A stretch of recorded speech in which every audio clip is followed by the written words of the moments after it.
दिव्यांग भाई बहनों को समर्पित कार्यक्रम संकल्प में आप सभी श्रोताओं का स्वागत है। एक बेहतर समाज के निर्माण के लिए जरूरी है कि समाज के हर वर्गों का विकास हो। और जब हर वर्ग की बात आती है तो हमारे जो दिव्यांग भाई बहन हैं उनका भी काफ़ी योगदान है। और आज के इस वर्तमान समय में जो हमारे दिव्यांग भाई बहन हैं उन्होंने समाज में अपनी जो सहभागिता है बहुत बढ़ाई है। अगर कहा जाए कि भारतीय प्रशासनिक सेवा वहाँ से लेकर जो हमारा माउंट एवरेस्ट है वहाँ तक भी हमारे दिव्यांग भाई बहन पहुँचे हैं और उन्होंने भारत का नाम रोशन किया है। आज का जो हमारा विषय है वो है जन्मजात दिव्यांगता क्लब फुट। कि क्लब फुट क्या बीमारी है, किस वजह से होती है और इसका क्या निवारण हो सकता है। इसी विषय पर बात करने के लिए आज हमारे साथ स्टूडियो में हैं डॉक्टर प्रभात पांडे जी, जो कि अस्थि रोग विशेषज्ञ हैं, डॉक्टर राम मनोहर लोहिया आयुर्विज्ञान संस्थान लखनऊ से। सर, कार्यक्रम में आपका स्वागत है। धन्यवाद देवाशीष जी। तो सबसे पहले हमारे जो श्रोता हैं वो जानना चाहते हैं कि जो क्लब फुट होता है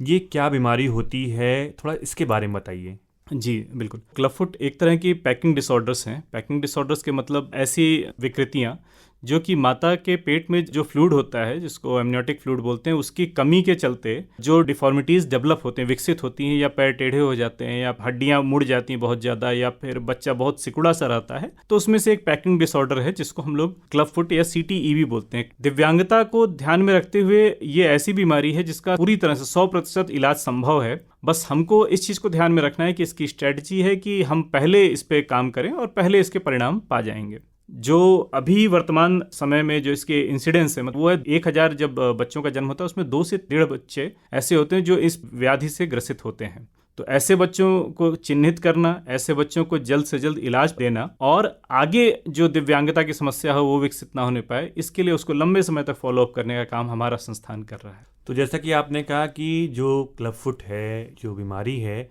आपने कहा कि जो माता के गर्भ में जब बच्चा पल रहा होता है उस समय ये डेवलप होती है। तो कुछ ऐसा नहीं हो सकता है डॉक्टर साहब कि मतलब जो ये बीमारी है उसमें कोई ऐसी टेस्टिंग होती हो कि जो नवजात शिशु है उसके जन्म से पहले ही ये चीज़ पता लगाया जा सके या माता पिता को अवेयर किया जा सके? जी बिल्कुल, अच्छा प्रश्न है। जो हमारे रूटीन फीटल अल्ट्रासाउंड्स होते हैं, जिसमें मैटरनल अल्ट्रासाउंड किए जाते हैं बच्चों की स्वास्थ्य को देखने के लिए, बच्चों की हृदय की गति को देखने के लिए, उसमें इन व्याधि को बहुत आसानी से देखा जा सकता है। और इसको देखने के बाद ही माता को ये समझाया जा सकता है कि जन्म के तीसरे दिन से ही इसका इलाज संभव है और पूरी तरह से ये ठीक होने वाली व्याधि है। इसको लेके किसी तरह का पैनिक नहीं होना है और समाज में इसको लेके किसी तरह का टैबू नहीं होना चाहिए। इसका कुछ अभी जेनेटिक अरेंजमेंट्स भी हैं या जेनेटिक मैपिंग भी होती है जिसके माध्यम से जाना जा सकता है कि ये बीमारी है कि नहीं। जो अच्छी बात है इस बीमारी की, ये पूरी तरह क्योरेबल है। अच्छा, जैसे कि आपने कहा कि बीमारी क्योरेबल है और जैसा आपने बताया कि जो क्लब फुट बीमारी होती है ये जो बच्चे होते हैं उनका पैर थोड़ा सा टेढ़ा रहता है, जहाँ तक मैं समझता हूँ। तो ये जो इसका पैटर्न है कि बहुत बार ऐसा होता है कि इसके इलाज में देरी हो जाती है, क्योंकि कई बार जो हमारे शहरी भाई बहन हैं वो तो पहुँच जाते हैं, माता पिता पहुँच जाते हैं हॉस्पिटल और वो ट्रीटमेंट करवा लेते हैं। पर कई बार ऐसा भी हो जाता है कि जो दूर दराज के हमारे जो ग्रामीण भाई बहन हैं नहीं पहुंच पाते हैं हॉस्पिटल, वो ये टेस्ट नहीं करवा पाते हैं और जब शिशु जन्म हो जाता है तो क्या उसी समय ये चीज़ पता लग पाती है कि ये बच्चा क्लब फुट बीमारी से ग्रसित है? जी, अभी जो इंडियन एसोसिएशन ऑफ पीडियाट्रिक्स, जो बाल रोग जो चिकित्सक है, उनका जो पूरा एसोसिएशन है, और गायनिकोलॉजिकल फॉक्सी करके जो संस्था है जो प्रसूति रोग विशेषज्ञ होती है, उनका जो एसोसिएशन है, उसने कुछ जो जन्मजात विकृतियां होती हैं, जन्मजात बीमारियां होती हैं जिनके लिए सारी स्क्रीनिंग करनी होती है, उसमें इसको शामिल किया है। तो अब लगभग सारे जो नए पीडियाट्रिशियन निकल रहे हैं वो इस बीमारी को देखते ही पहचानते हैं। जो गायनिकोलॉजिस्ट या ऑब्स्टेट्रिशियन निकल रही हैं वो भी इस चीज़ को देखते ही पहचानती। तो अगर किसी भी बच्चे की इंस्टीट्यूशनल डिलीवरी हो रही है तो उसमें इस बीमारी के पकड़ में आने की संभावनाएं बहुत ज़्यादा होती हैं और ये बहुत जल्दी स्क्रीन कर लिया जाता है। अब जैसी बात रही कि ग्रामीण क्षेत्रों में जिन बच्चों का जन्म हो रहा है, तो हमारा प्रयास ये है कि इस बीमारी के बारे में जागरूकता ज़्यादा फैलाना। जितने भी अल्ट्रासाउंड सेंटर्स होते हैं, क्योंकि एंटीनेटल अल्ट्रासाउंड 3 से 4 कराना एक मैंडेटरी नॉर्म्स है भारत के परिस्थितियों में, जब आप उन चारों अल्ट्रासाउंड के थ्रू जाएंगे तो उसमें ये चीज़ बहुत आसानी से पकड़ी जा सकती है। पीडियाट्रिशियन जन्म के बाद माता पिता को समझाते हैं कि ये जो पैर टेढ़े हैं इसको ले करके अगर आप किसी भी ऑर्थोपेडिशियन के यहाँ जाएंगे तो वो इसका इलाज तीसरे या चौथे दिन से शुरू कर देगा। उससे पहले आपको मालिश करनी है। जो पैर टेढ़े हैं वो हड्डी के खिसकने की वजह से होता है। तब इसकी एक जो कलात्मक, अगर हम एक पैरेललिज्म डेवलप करें तो वो ऐसा है कि जैसे आप बॉन्साई का पौधा विकसित करते हैं, तो हमारी जो पैर की हड्डियां हैं जिसमें एक टैलस हड्डी होती है, मुख्य हड्डी होती है, तो टैलस जो एड़ी का जोड़ होता है उसमें आगे की तरफ खिसकी रहती है, जिसके चलते जो पंजा है वो पूरी तरह से नीचे झुका रहता है, और जैसे घोड़े के पंजे होते हैं उस तरह से बच्चे का पंजा एक लगता है कि ये इस तरह का पंजा है। लेकिन जैसे मैंने बताया कि बॉन्साई आर्ट की तरह है कि आप उसको बहुत प्यार से तार से उसको झुकाते हैं, मोड़ते हैं, टेढ़ा करते हैं, सीधा करते हैं और इंतजार करते हैं। तो उसी तरह से एक स्पेनिश ऑर्थोपेडिक सर्जन रहे हैं इग्नाशियो पोंसेटी, जिन्होंने इस तकनीक को विकसित किया जिसे पोंसेटी मेथड कहा जाता है, जिसके माध्यम से 5 से 6 प्लास्टर एक एक हफ्ते के अंतराल पे लगाए जाते हैं और उस डिफॉर्मिटी को धीरे धीरे सीधा किया जाता है। जब 6वां प्लास्टर या 5वां प्लास्टर लगता है बच्चे में, तो आखिरी प्लास्टर से पहले एक छोटा सा चीरा लगा करके जो पीछे एक मांसपेशी होती है जिसको टेंडो एक्लिस बोलते हैं, उसमें छोटा सा चीरा लगा के पैर को सीधा किया जाता है और ये आखिरी प्लास्टर 3 हफ्ते तक रहता है। उसके बाद हम लोग बच्चों को एक जूते देते हैं, एक खास किस्म के जूते होते हैं जो पहले 1 साल तक पूरे 23 घंटे तक पहनाने को कहा जाता है। तो इस 6 प्लास्टर और एक ब्रेस के चलते हम उस बच्चे के पूरे जीवन को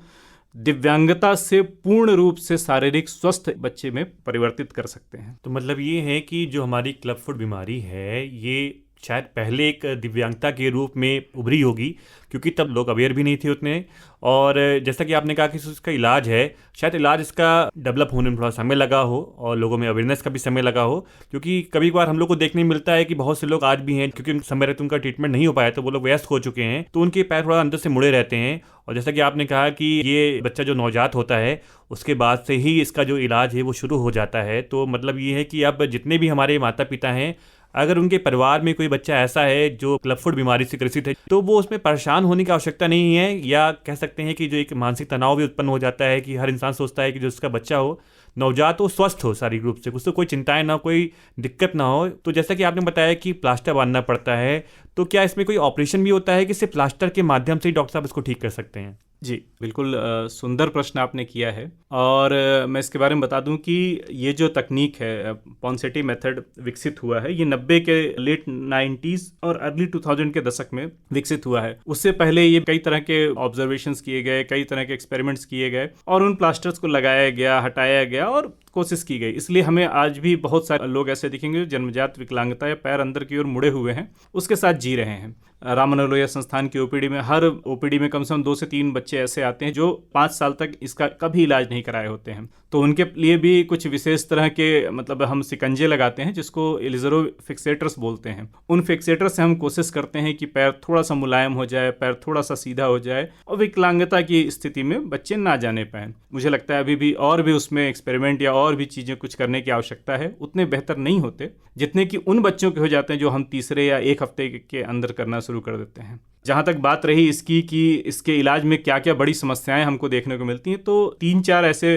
पक्ष हैं जिनके बारे में मैं चर्चा करना चाहूँगा। सबसे पहले कि इर्रेगुलर फॉलोअप, जैसा मैंने बताया कि हर सप्ताह बच्चों को आना पड़ता है और उनको प्लास्टर लगते हैं, कई बार वो छूट जाते हैं, तो उसके लिए, और जो बच्चे इतनी दूर से आ रहे हैं तो उनको वो डिस्कम्फर्ट होता है, उनके लिए यात्रा करना, सुबह 1 बजे माता पिता लेकर चलते हैं या पिछली रात को लेकर चलते हैं, कभी स्टेशन पे, कभी हॉस्पिटल्स के बाहर रुकते हैं और फिर वापस पूरे ट्रेन में, बस में, भीड़ में जाना। तीसरा होता है फिजिकल उनको डिस्ट्रेस। फिजिकल डिस्ट्रेस जिस तरह से कि वो आ रहे हैं, कैसे जहाँ प्लास्टर लग रहा है उसमें खुजली होती रहती है, पानी चला जाता है तो उसमें सड़न सी आती है, बदबू आती है, तो इस तरह की चीज़ें। और चौथा जो समस्या या हम लोग को उसमें संघर्ष लगता है जिसमें, वो है फिजिशियन एक्सपर्टीज़। तो एक डेडिकेटेड ये काम है। तो हमने एक प्रयोग किया है, डॉक्टर राम मनोहर लोहिया संस्थान ने एक एनजीओ के साथ कोलैबोरेट करके ये प्रयोग किया कि जो क्लिनिकल पार्ट है, जो क्लिनिशियल वाला पार्ट है, जो रिसर्च का पार्ट है, वो हम करेंगे और जितना पार्ट मरीज से संबंधित है वो सारा काम एनजीओ कर रही है, जिसके माध्यम से निःशुल्क रूप से, जो कि 750 से 800 के आसपास एक प्लास्टर की कॉस्ट पड़ती है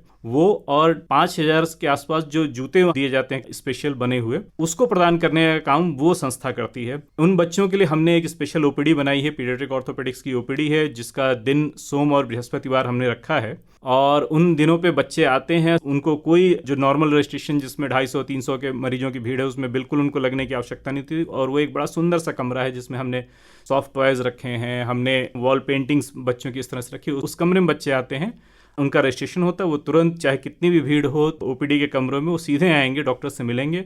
उनको बताया जाएगा, आप पहुंचिए, प्लास्टर लगता है और निःशुल्क ये सारा काम होता है, जिसके चलते एक सफल हमने एग्जाम्पल प्रस्तुत किया है, जिसको उत्तर प्रदेश राज्य सरकार ने भी सराहा है। हमने 2022 से अभी तक जब ये संस्था के सहयोग से 1500 के आसपास क्लब फुट से संबंधित जो बच्चे हैं और अन्य विकृतियों के बच्चों को हमने ट्रीट किया है। तो जैसा कि आपने बताया कि जब भी राम मनोहर लोहिया अस्पताल कोई भी अगर माता पिता जाता है तो बहुत ही कह सकते हैं कि मनोबल उसका बहुत कमज़ोर हो जाता है, क्योंकि जब किसी माता पिता को पता लगे कि उसका जो बच्चा है वो इस दिव्यांगता से ग्रसित है, तो अगर उसको कोई भी जानकारी नहीं है, उसका मनोबल तो वैसे कमज़ोर हो जाता है। लेकिन जैसा कि आपने बताया कि आपने इस प्रकार की व्यवस्था कर रखी है कि बच्चे जब वहाँ पर आएँ तो अपने आप को एक समझे कि हमारे के अंदर नई ऊर्जा है, और जैसा कि आपने बताया कि वहाँ पर बच्चे को टॉयज़ भी हैं, तो कुल मिला के ये कह सकते हैं कि जो बच्चे हैं वो बहुत ही घुल-मिल से जाते होंगे। उनको वो महसूस नहीं होता होगा कि यार हमारे साथ ये दिव्यांगता भी चल रही है और हम उन बच्चों की तरह नहीं, समान बच्चों की तरह कि हम खेल कूद सकते हैं या आगे बढ़ सकते हैं। तो ये कह सकते हैं कि जो जन्मजात दिव्यांगता को दूर करने के लिए जो आप लोग का प्रयास है ये बहुत ही सराहनीय है, क्योंकि इससे माता पिता का आर्थिक, मानसिक और कह सकते हैं जो शारीरिक दबाव था कि उनको दौड़ना पड़ता था, वहाँ से आते थे, फिर उसमें एक मानसिक कष्ट भी होता था कि हमें चलना है, प्लानिंग करनी है, घर में और भी बच्चे हैं या अपना भी स्वास्थ्य ठीक नहीं है, फिर भी माता पिता वहाँ से आते थे। और इन सब में धन भी बहुत व्यय होता है। हर व्यक्ति के पास इतना पैसा नहीं होता है कि वो इतना अफोर्ड कर सकता है कि मैं वहाँ से आऊँ, पैसा खर्च करूँ, क्योंकि जो समान परिवार या संभ्रांत परिवार के लोग हैं वो लोग तो खर्च कर सकते हैं, लेकिन जिनके पास पैसे नहीं हैं उनके लिए बहुत बड़ा चैलेंज हो जाता है कि वो किस प्रकार से अपना जीवन यापन करेंगे, और जो उनके बच्चे डिपेंडेंट हैं फिर उनका ट्रीटमेंट कैसे करवाएंगे, उनके लिए बहुत बड़ा चैलेंज हो जाता है। बिल्कुल, मैं छोटा सा एक उदाहरण आपको दूंगा जिससे हमें समझ में आएगा कि हमारे इस प्रयास से कैसे एक बच्चे के जीवन में परिवर्तन आया है। तो पिछले वर्ष अक्टूबर के माह में हमारे जो स्वास्थ्य सचिव रहे हैं उत्तर प्रदेश सरकार के, उनके सामने भी मैंने ये जब 1500 बच्चों का इलाज हमने कंप्लीट किया था तो एक छोटा सा समारोह रखा था। तो एक परिवार है जो निघासन और पलिया के आसपास रहते हैं, और जब अगस्त से सितंबर अक्टूबर का महीना रहता है तो वहाँ बहुत भयंकर बाढ़ आती। शारदा और जो सहायक नदियाँ हैं उनकी बाढ़ के चलते जो हमारी 1-1.5 महीने की मेहनत रहती है, जिन बच्चों में हम प्लास्टर लगाते रहते हैं, लगातार वो हमारे संपर्क में रहे हैं, तो उनके भी आने का, उनके रुकने का, उनके भोजन का और उनके वापस जाने का, चाहे नाव का किराया हो चाहे बस का किराया हो, इन सब का भी प्रबंध हमने कई बार प्रयास किया। जब ऐसी परिस्थितियां आती हैं, एक्सेप्शनल परिस्थितियां आती हैं, तो ऐसे सहयोगी संस्थानों या किसी माध्यम से उनका सहयोग कराया जाए और बच्चे का जो इलाज है वो बीच में किसी तरह ना टूटने पाए, इसका प्रयास किया गया है। तो ये मतलब एक बड़ी इंस्पायरिंग स्टोरी थी मेरे लिए जो मैं आपसे साझा करना चाहता था। कहते नहीं है कि मुश्किल सबके जीवन में आता है, मतलब कठिनाइयाँ सबके जीवन में आएंगी, ऐसा कोई व्यक्ति नहीं जिसके जीवन में कठिनाइयाँ ना आए, लेकिन इन कठिनाइयों में हौसले ही साथ देता है। आपका जो हौसला है, आपकी जो मोटिवेशन है या कह सकते हैं आपकी जो हिम्मत है, वही इन सब कठिनाइयों को पार करती है, वही आपको जीवन में आगे लेकर के जाती है। तो सर, आज आप हमारे कार्यक्रम में आए और आज आपने जो दिव्यांगता है जो पहले थी, जिसे कह सकते हैं शायद अब नहीं है क्योंकि बहुत हद तक इसका इलाज संभव हो चुका है, तो अंत में आप हमारे जो श्रोता हैं, हमारे दिव्यांग भाई बहन हैं, क्या संदेश देना चाहेंगे आप? मैं अंततः एक बात जो रखना चाहूँगा कि डॉक्टर राम मनोहर लोहिया संस्थान गोमती नगर एक उत्कृष्ट संस्थान बनते जा रहा है, और हमारा प्रयास ये है कि हम ऑर्थोपेडिक्स की सभी जो सब स्पेशलिटीज़ हैं उनको डेवलप करें और उनको विकसित करें, जिसके ध्यान में रखते हुए हमने पीडियाट्रिक ऑर्थोपेडिक्स जो एक सब स्पेशलिटी है ऑर्थोपेडिक्स की, उसके लिए सोमवार और बृहस्पतिवार के दिन क्लिनिक रखी है। अब तक हमने करीब 1130 के आसपास ऐसे बच्चों जिनके कूल्हे में, जांघ में इन्फेक्शन हो जाता था और उनके कूल्हे खराब हो जाते थे, सड़ जाते थे, जिसकी वजह से आजीवन वो दिव्यांग रहते थे, उनका निःशुल्क इलाज करवाया है। हमने अभी पिछले 3 जून को वर्ल्ड CTEV डे भी मनाया था, और उसमें जो हमारा सफल प्रयोग रहा है CTEV को लेकर के, हम इसको आगे सेरेब्रल पैल्सी और उससे जुड़ी हुई बीमारियों तक भी पहुंचाने का हमारा संकल्प है। तो जैसा कि हमारे कार्यक्रम का नाम है संकल्प, और कहते नहीं कि अगर आपने संकल्प कर लिया है कि हमें आगे बढ़ना है तो कोई भी व्यक्ति या कोई भी समस्या आपको रोक नहीं सकती है। तो जैसा कि डॉक्टर साहब ने इतनी सारी महत्वपूर्ण बातें बताई कि जो भी जन्मजात दिव्यांगता क्लब फुट से ग्रसित हैं वो अब दिव्यांगता नहीं रह गई है, और इसका सफल इलाज डॉक्टर राम मनोहर लोहिया आयुर्विज्ञान संस्थान में हो रहा है। और आज हमारे साथ थे डॉक्टर प्रभात पांडे जी, जिनकी OPD या कहा जाए कि इससे संबंधित जितने भी विकार है, इनसे जो OPD है वो सोमवार और बृहस्पतिवार को राम मनोहर लोहिया में लगती है आयुर्विज्ञान संस्थान में। तो आप वहां पर जा सकते हैं, अपना इलाज करवा सकते हैं, आपके करीबी भी कोई व्यक्ति हो उसका भी इलाज करवा सकते हैं। तो सर, आज आप हमारे कार्यक्रम में आए और आज आपने इतनी महत्वपूर्ण जानकारियां दी। कार्यक्रम में आने के लिए आपका बहुत बहुत धन्यवाद। धन्यवाद देवाशीष जी, और पूरी आकाशवाणी टीम को धन्यवाद।